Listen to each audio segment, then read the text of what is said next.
Welcome back ناظرین، ایک اور انٹرسٹنگ ویڈیو اور ریئلسٹک ویڈیو کے ساتھ آج حاضر ہوئے ہیں۔ ناظرین، ویڈیو کا ٹاپک ہے چائنا یا امریکہ، دنیا کی نیکسٹ سپر پاور اب امریکہ نہیں رہے گی؟ کیا چائنا امریکہ کو بائی پاس کر کے دنیا کی نئی سپر پاور بن جائے گا؟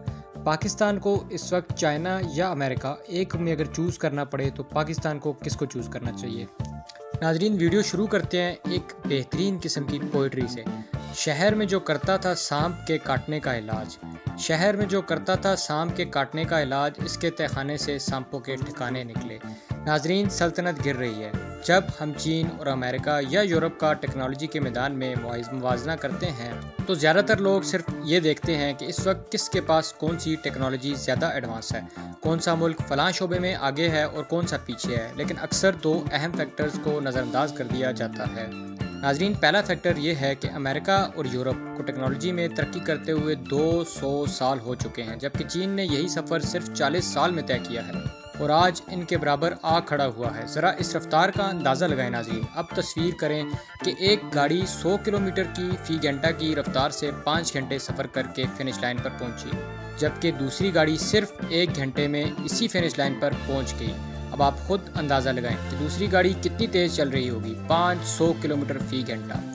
ناظرین، چین نے صرف چند دہائیوں میں وہ فاصلے طے کر لیے ہیں جو مغرب نے 2 صدیوں میں کیے تھے۔ تو یہ سمجھ لینا چاہیے کہ چین کی ترقی کی رفتار کئی زیادہ تیز ہے، اور اگر آج بھی کسی ٹیکنالوجی میں چین پیچھے ہے تو یہ صرف چند مہینوں کا فرق ہے، سالوں کا نہیں۔ ظاہر ہے کہ یہ اتنا سادہ فارمولہ نہیں ہے، مگر آپ اس مثال سے مستقبل کا اندازہ ضرور لگا سکتے ہیں۔ آنے والے 5 سالوں کا اندازہ لگا لیجئے۔ چین شاید ہر اس شعبے میں امریکہ کو پیچھے چھوڑ چکا ہوگا جس کا آج ہم جدید ٹیکنالوجی کہتے ہیں۔ اب ناظرین، دوسرے فیکٹر پر بات کرتے ہیں جو اور بھی زیادہ اہم ہے۔ چین کے پاس دنیا کی سب سے بڑی انڈسٹریل بیس ہے۔ امریکہ اور یورپ کے پاس اب وہ پیداواری صلاحیت نہیں رہی۔ امریکہ کے شہر شیشے کے ٹاورز سے بھرے ہوئے ہیں، مگر وہاں چیز بنتی نہیں، صرف بکتی ہے۔ جبکہ دوسری طرف چین کے پاس ہر قسم کا انڈسٹری ہے، خام تیل سے لے کر آخری پروڈکٹ تک وہ سب کچھ خود بناتے ہیں۔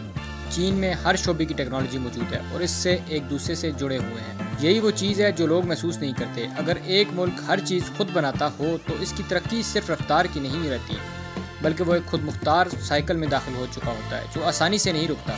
یہ دونوں فیکٹرز اگر آپ ذہن میں رکھیں تو آپ آسانی سے اندازہ لگا سکتے ہیں کہ 2030 تک چین کے پاس 7ویں جنریشن کے فائٹر جیٹ ہوں گے اور امریکہ ان کے قریب بھی نہیں پہنچ پائے گا۔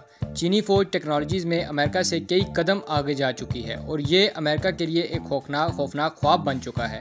اسی لیے امریکہ بوکھلاہٹ کا شکار ہے، کبھی ابراہیمی معاہدہ کر رہا ہے، کبھی دہشت گردی کی نئی فرنچائز لانچ کر دیتا ہے، کبھی انڈیا کو فرنٹ لائن کہتا ہے، کبھی انڈیا کو فرنٹ لائن سٹیٹ کہتا ہے اور پھر کسی اور طرف منہ موڑ لیتا ہے، کبھی اسرائیل کی جنگ چھیڑتا ہے، کبھی یوکرین میں آگ لگا دیتا ہے اور پھر خود ہی بجھانے کی اداکاری کرتا ہے۔ ناظرین، یہ سب حرکتیں، یہ جلد بازیاں، یہ حماقتیں صرف اس لیے ہو رہی ہیں کہ امریکہ ہر صورت چین تک پہنچنا چاہتا ہے، لیکن حقیقت یہ ہے کہ اس وقت چین امریکہ کے ہاتھ سے نکل چکا ہے۔ پوتن نے بالکل ٹھیک کہا تھا کہ امریکہ نے 15 سال دیر کر دی، اور مجھے لگتا ہے کہ یہ جملہ تاریخ میں سنہری لفظوں سے لکھا جائے گا۔ ناظرین، ذرا سوچیں کہ اگر امریکہ اگلے 5 سال بھی چین پر کوئی جنگ یا بڑا بحران مسلط نہ کر سکا تو پھر 2030 کے بعد امریکہ اور یورپ صرف ایک ماضی کی یاد بن جائیں گے، اقتصادی طور پر تباہ، ٹیکنالوجی میں پیچھے۔ دنیا میں ابھرتی ہوئی اور بڑھتی ہوئی ایک اقتصادی ٹیکنالوجی چین کی طرف دیکھیں گے تو ان کو دنیا میں اپنی برتری کھو چکے ہوں گے، کوئی راستہ نہیں بچے گا ان کے دوبارہ ابھرنے کا، اور یہی وہ چیز ہے جو ایران اور پاکستان کے لیے نہایت خطرناک ہے۔ ناظرین، امریکہ اور اسرائیل نیوکلیئر ہتھیار استعمال کر سکتے ہیں اور کسی بھی حد تک جا سکتے ہیں۔ اگر ایران نہ ہارا تو امریکہ ہار جائے گا اور اسرائیل ختم ہو جائے گا۔ ناظرین، انڈیا پاکستان کی جو جنگ تھی، انڈیا پاکستان کو نہیں ہرا پایا اور اس کا نتیجہ آپ کے سامنے ہے۔